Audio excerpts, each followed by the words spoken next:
This is Polarized Light Microscopy in Archaeology, and this is lecture 2.4 with an example study for the Timurid era, circa 1380 to 1500 or so. So, about the Mongols. The Mongols built this massive empire, starting off in Mongolia, spreading out from there, conquered China and Iran and Eastern Europe, or very Eastern Europe, and like that. So I was saying about 1221 they were down in Iran, running around a lot, causing trouble. Then with the major Mongol dynasty of the Orkhanids, created a local dynasty here and pushed it further west into Arabian lands, shall we say. This led to political situation like this. So the Orkhanids were on this side, and this is the Mamluks who took over Egypt and other areas in about 1250. And you can see Raqqa here, a major production center in Syria, previously was sacked by the Orkhanids and was in fact not a town anymore. Up until recent times there was hardly any settlement at Raqqa. And so also come and besieged Aleppo and even came down to Damascus. Hama here was a problem at times, had a problem at times with them. That was more a later Mongol group, which I shall get to.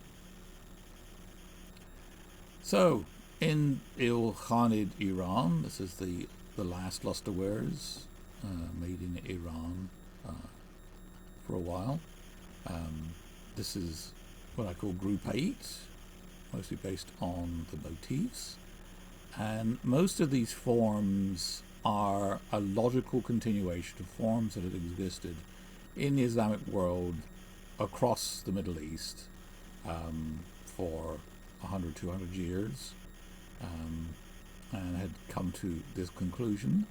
These two, also within this group, are not. They are a completely different tradition of pottery forming.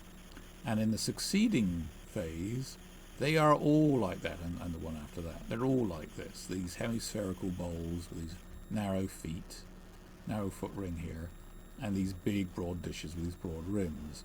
And so these forms are clearly a different tradition. Here you can see this underglaze painted ware has this hemispherical bowl imported style, although this is certainly the interior as a very Middle Eastern tradition of decoration. These forms are based on imports, and this happens once in a while in the Islamic world, but here you can quite clearly see it completely replacing these forms before with these new forms from China. So China.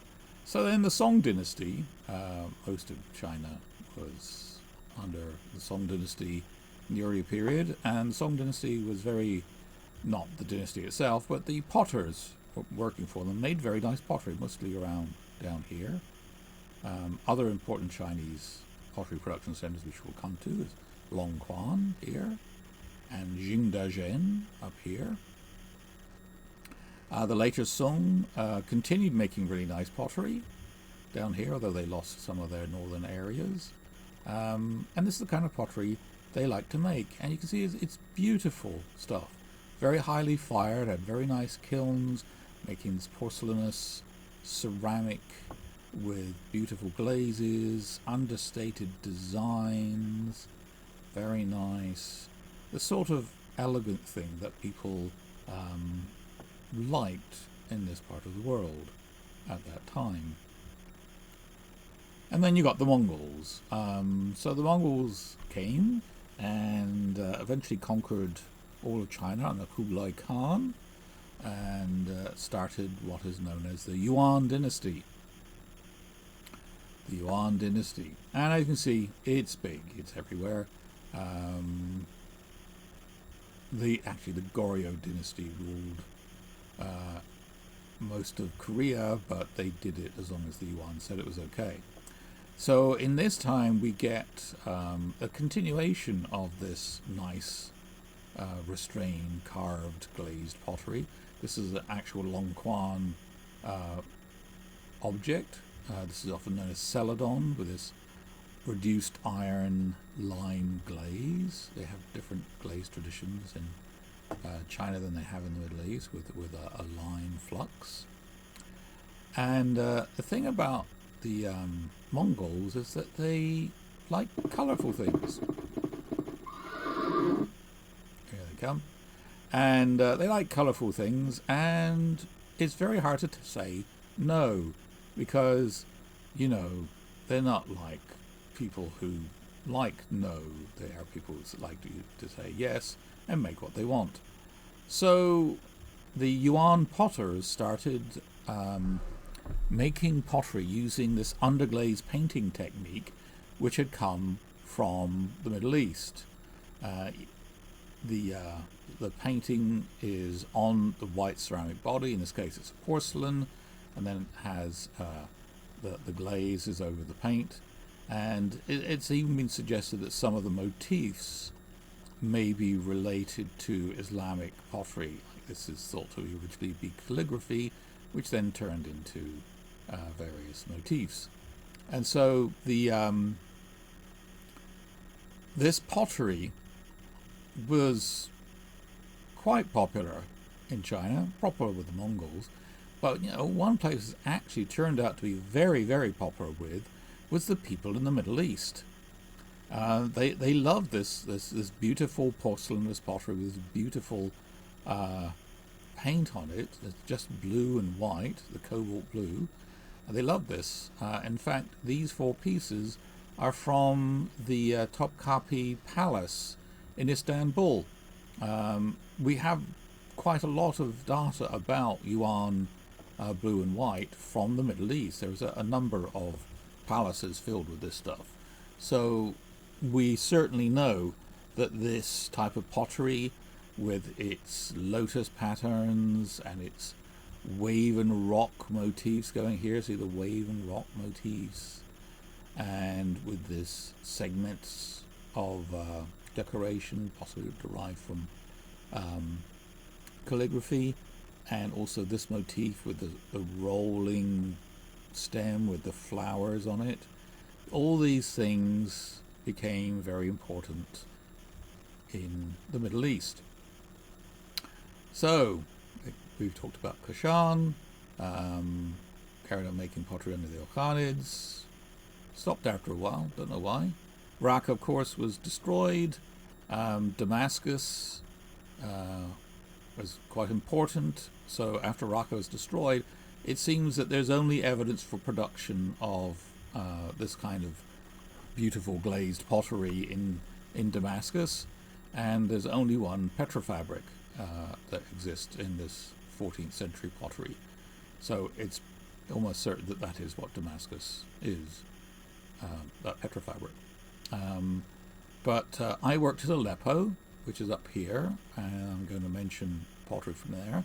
And there's a site down here called Hama, which is quite important.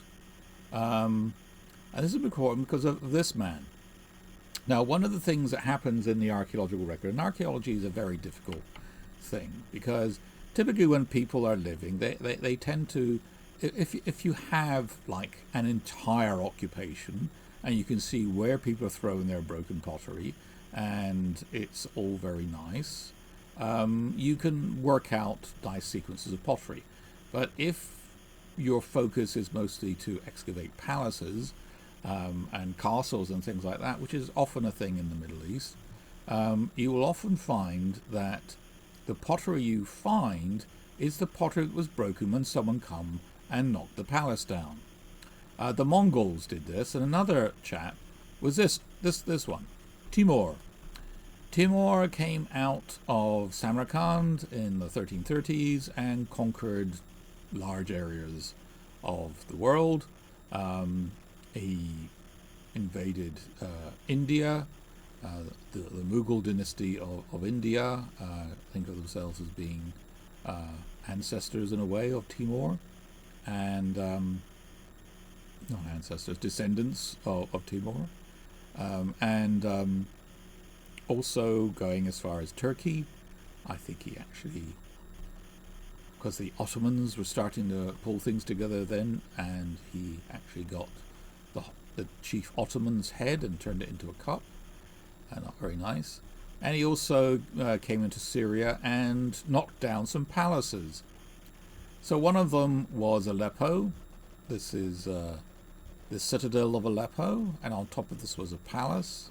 This is a later, slightly later gate. And so the Mongols actually came up here and knocked everything down and broke the pottery. And then later on, and so you get this like 1220s, 1260s rather, assemblage of almost whole vessels. And then you get this later assemblage dating to the Timurid destruction levels of 1402. So 1402, he was here knocking things down. And I like it because this is actually me holding one of the pots that we found. And this, as you can see, has those motifs. And here you can see the lotus patterns inside. But this is made in Syria. This is a Syrian copy of one of those Yuan blue and white things. And it's really a very close copy. And so they can't, either that they were slavishly copying them for generations, or they had not seen it for long, or maybe this pot had been sitting around for generations, which is unlikely since we get a lot of this in the 1402 sequences deposits. So this is the Damascus Petrofabric, which we've seen before, made of a very clear quartz, based originally on sand grains. Seems to be loose sand, like a sand deposit somewhere. With this, they made the pottery. And this is the other site I mentioned. Hama was another major excavation there from some years ago by a Danish team who excavated Hama, and they found quite a lot of this Yuan-influenced blue and white Syrian pottery. And this became an important coat hook by which many people using the connoisseurship technique of saying, oh, I've seen something that looks like this, so it must be the same. And so the 1402 Hama Syrian pottery became a bit of a coat hook, and anything that looked vaguely like this tended to be said to be from Syria and dating to about 1402. Which, turned out to not be true in many cases. But again, a lot of those motifs, the lotus patterns and here and everything, are still here. So one of the things that there's Damascus and there's Samarkand. So this is where Timur came. He came over here. He conquered all of this. He conquered all the way over there, all the way over here, and it was on his way actually to China when he died. So Chinese managed to avoid him, but they conquered down to here and had a raid, came in and attacked Damascus. And it is recorded that he brought many artisans from various parts of the world, I believe including Damascus, back to his capital, Samarkand. This is a typical Mongol tradition of stealing artisans and bringing them back to your capital to make your capital even more beautiful. And it's thought that one of the places he brought it back from was Damascus, because they started making a lot of very nice pottery in Samarkand. Did I say Samarkand? Yeah, Samarkand, his capital in Samarkand, his hometown, so to speak. One of the things he was very keen on was tile work, a very big thing in Iran, and so he might have wanted potters to work on that.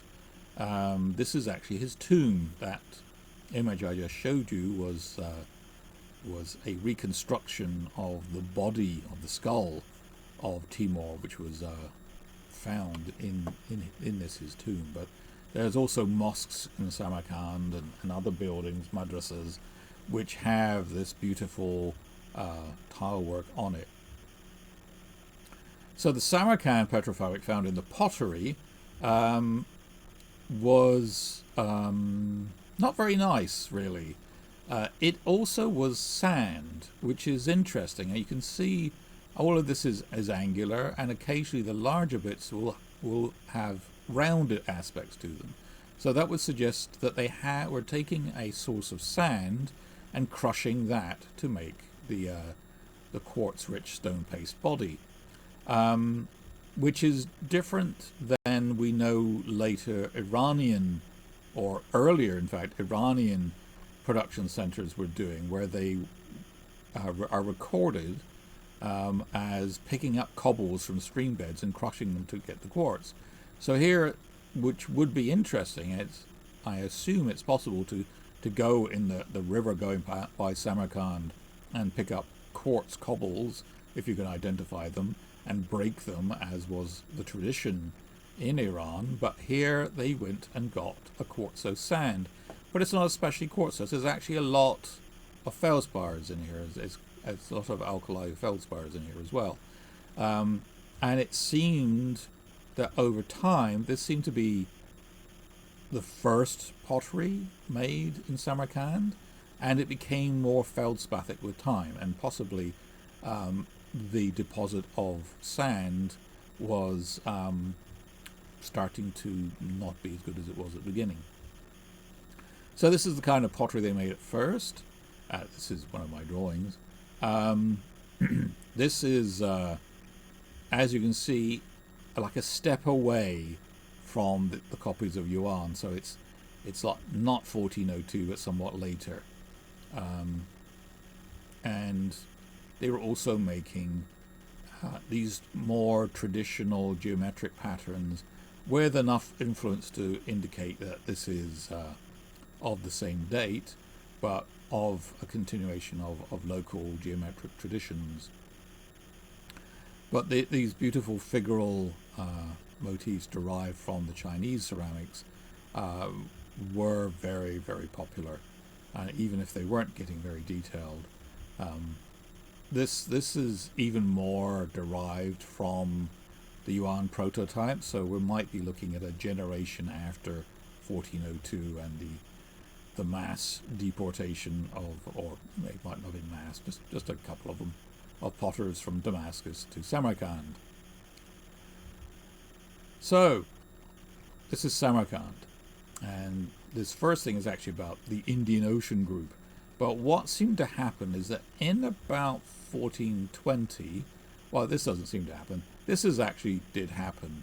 One of the descendants of Timur just decided one day that, you know, all you guys who my grandfather, I think it was, have brought from somewhere else, you can all go home now.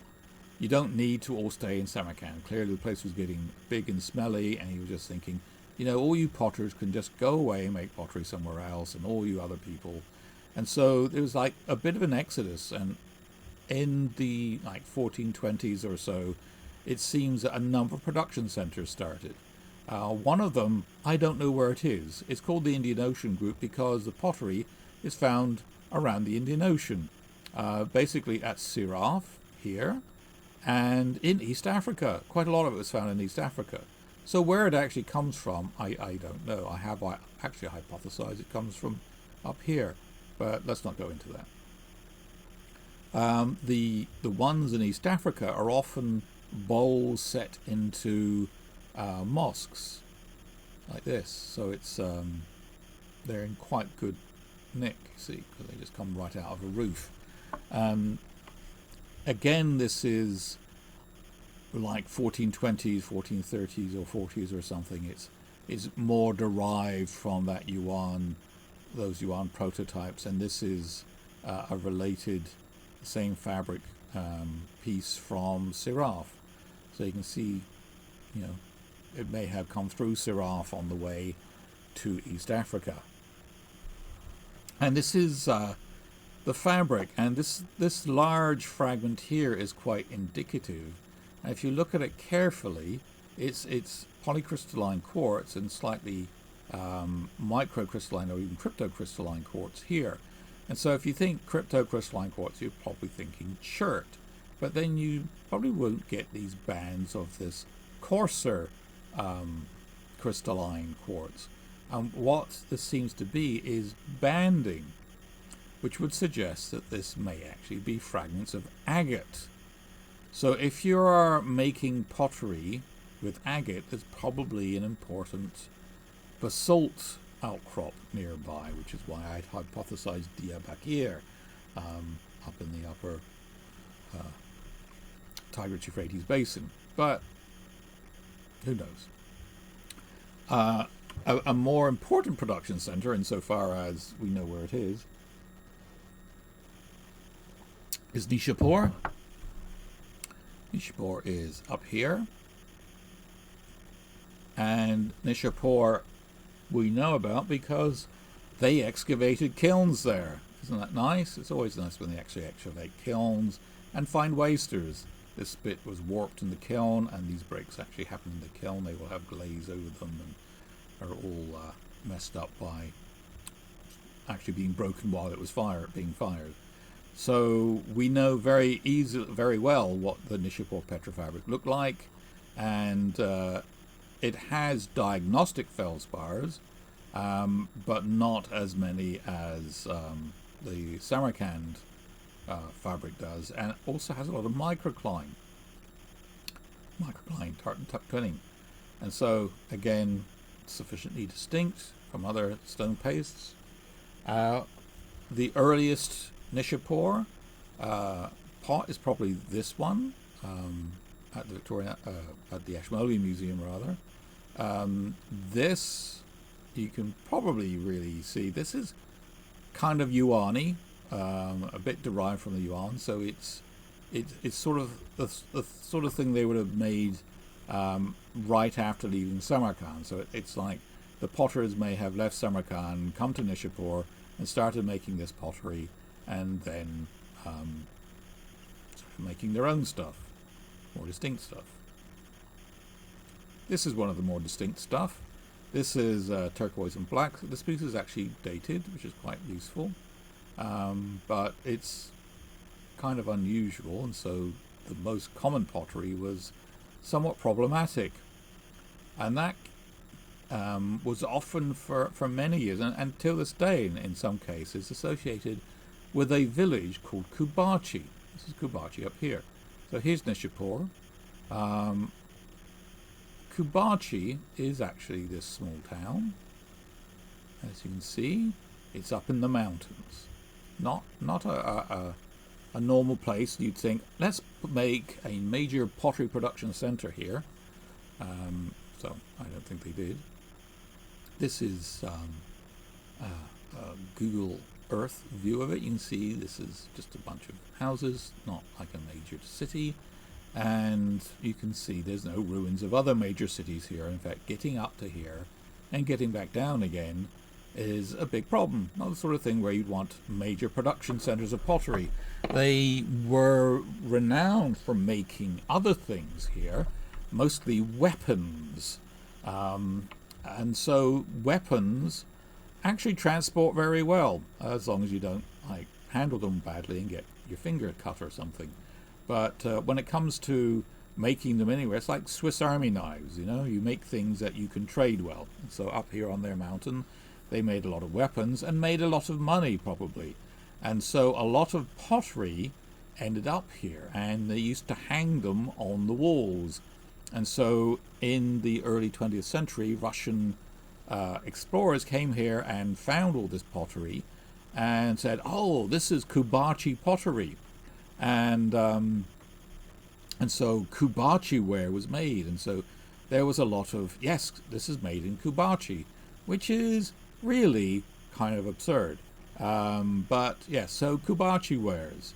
Kubachi wares became another coat hook, sort of like the Hama excavations, where the stuff that looks more yuan was thought to be made in Syria and dating to about 1402.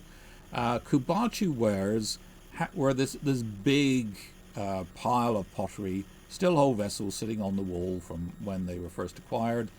The pieces which people could date were from the late 1500s. And so it was thought that all of this pottery of Kubachi was from the late 1500s. And it wasn't all from that period. Some of it was earlier. And none of it was actually made there. So this is the kind of thing that they used to call Kubachi ware. So this, you can see how there's something of the yuan in this. This is before they would start copying later Ming blue and white porcelain. There's a bit of that wave and rock motif going on here, and there's a bit of the lotus going on here. So some of this you can still see going back to yuan, but it's very derived from that, and they're making really their own style now here in Nishapur. The motifs on the back in particular tended to be very distinctive, which is very useful, which of course I'm not showing you here, so don't worry about that.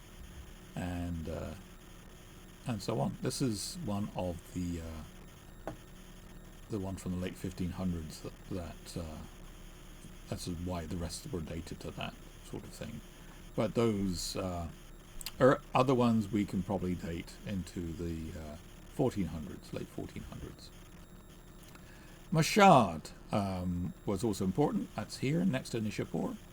And we know they made pottery here. This is a very important shrine, as I told you earlier. I'm talking about important Shia shrines. And we have a couple of pots made in Mashhad and dated. This one says made in Mashhad and is dated to the equivalent of 1444, which is quite convenient. Looks like it has hashish on it or something, cannabis. This one, so this one's dated 1444. So this really doesn't look, shall we say, yuan-y, but that's about the right age for these production centers which started up after the artisans were allowed to leave Samarkand. So yeah, this is, in this case they were making things that look like this. This is also dated. This is 1473, 1474 equivalent, 878 AH. And this is, you see, this is also sort of a wave and rock pattern, but you can see how very evolved it is, shall we say, how it's very distant generations have passed, and they're developing new motor habit patterns in the way of decorating their pottery. These forms are quite distinctive as well. So this is also one of these Mashhad pieces. In this case, I was able to thin section this one and this one to see if they were, I cut a little bit off the base, to see if they were actually the same, which would suggest if they're the same, that's what the Mashhad fabric looks like, and it did look the same. And this also looks like that. I don't seem to have any very nice photographs of this. Is also a Mashhad, but it's also a very clear quartz, and very different from a lot of the other production centers in Iran at the time. So Tabriz is a bit more of a story. Here's Tabriz. Let's get the big red arrow in. Boom. Tabriz. So we didn't know it was Tabriz at first, and essentially we had all this pottery. We've gone to these places to look at pottery from the 15th century, and had this fabric, and we didn't know where it went. But this is what it looks like, and you can see it's as a stone paste. It's not very good, but it is a stone paste because there are fragments of glass in it. But it's a very clay-rich stone paste, and the quartz is in fact mostly volcanic rock, a felsic volcanic rock or acidic volcanic rock. And so there's a lot of volcanic rock in here. And so the pottery is okay. They seem to do okay with it. But you'd have to imagine, before we knew it was in Tabriz, that there is no quartz here. That this is somewhere where there's so little quartz, you're basically standing there. You can imagine standing where this resource is and you're in a valley, and in every hill around you there must be felsic volcanics. There must be volcanoes there. There must be, reworked felsic volcanic deposits. That must be the only geology in this entire catchment zone that your resource is sitting in. So I pored over the geological map and thought, Tabriz. So, because that's what all this stuff is. So this is a valley. Here's Lake Urmia here. This is Caspian Sea. And here is Tabriz. And even these sediments are reworked felsic volcanics. All of this is felsic volcanics. And so, with some plutons in the middle of it as well, big volcanoes. And so this seemed to be the most logical place that this fabric must come from. It basically fit that model I had created, where you would stand in the town next to the deposit of sediment that you're using, and every hill you looked around was a volcano or had volcanic rock in it. And so we, oh look, there's a big circle around it, just in case I lost it. So interestingly, at about the time, and we can date the earliest Tabriz pottery because it looks like that dated piece from Mashhad. It has the same form, similar decoration. And that was like 1470s or something. This is 1465. And this was when Tabriz was then the center of another local dynasty called the Karakoyunlu, and they had set up independence from the Timurids, who were now left on the eastern part of Iran, and had built this beautiful blue mosque and set up this big center of administration, and they probably wanted pottery. And so it'd be quite reasonable for potters to come here and make pottery and possibly make tiles. So this massive building project would have attracted potters to make the tiles, but also potters to come and make pottery for the growing middle class of Tabriz. And that was at exactly this time. So this is a piece of Tabriz pottery, and you can see this, including this motif on the back. This is very like those Mashhad pots, one of which had a date on it.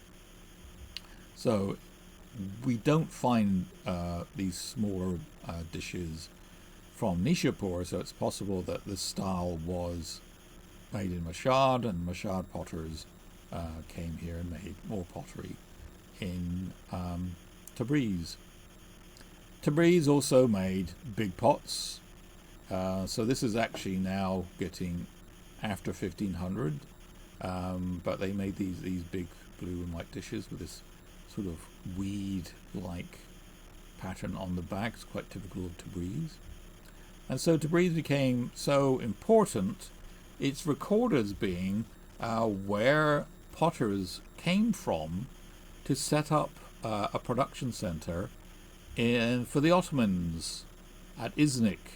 Iznik is in western Turkey, western Anatolia. Not really western Turkey, which is in Europe, but still in Asia.